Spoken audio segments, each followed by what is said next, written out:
তিনি রব মানেন নাই, প্রকৃতি পূজারীদেরকে বললেন তোমাদের ধারণা এই যে আমার রব। চাদর লাল হয়ে গেল, তিনি বললেন এটা রব হতে পারে না। দেখলেন সূর্য, প্রকৃতি পূজারীদেরকে বললেন এটা তো সবচেয়ে বড়, এটা আমার রব, তোমাদের ধারণায়। সূর্য ডুবে গেল, তিনি বললেন শোনো, এই একটা রব না, রবকে শোনো।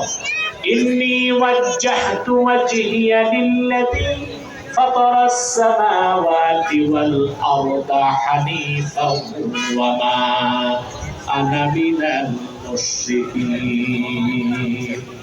চার নক্ষত্র তারকা সবকিছু থেকে আমি অমুখাপেক্ষী হয়ে একমাত্র মুখাপেক্ষী হলাম সে মহান সত্তা, যিনি সব কিছু সৃষ্টি করেছেন সুনিপুণ দক্ষতায়, নিজ ক্ষমতায়। আমি সে আল্লাহর মুখাপেক্ষী হলাম। পরীক্ষা উত্তীর্ণ তিনি আরে বলেন, এরপর আল্লাহর হুকুম হল ইব্রাহিম তোমার জাতি গোষ্ঠী রাজা সপ্ত মূর্তি পূজারী এদেরকে দাওয়াত দাও, দাও তাওহীদের দাওয়াত দেন।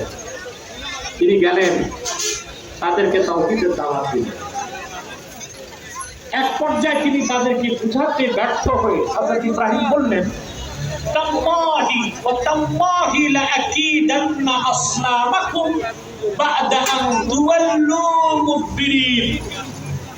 এই হাতে বানানো দেব দেবী মূর্তি প্রতিমাগুলোরে খোদা মনে করে এগুলো তো বেহুদা, তোমরাই বানাইছো, এগুলোর কোনো ক্ষমতা নাই। তারা বিশ্বাস করলো না, বললো ঠিক আছে তোমাদের চোখের পর্দা আমি সরাবো, মূর্তিগুলোর ব্যাপারে আমি চরম সিদ্ধান্ত নিব।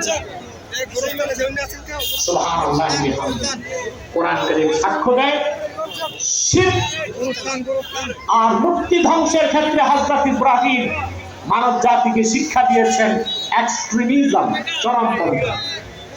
ওরা যখন গেল মেলায়, তিনি কুঠার নিয়ে সবগুলো মূর্তির নাক কান ভেঙে সমান করে দিলেন, আর সবচেয়ে বড় মূর্তিটা মাথার মধ্যে চূড়াল বেরিয়ে দিল।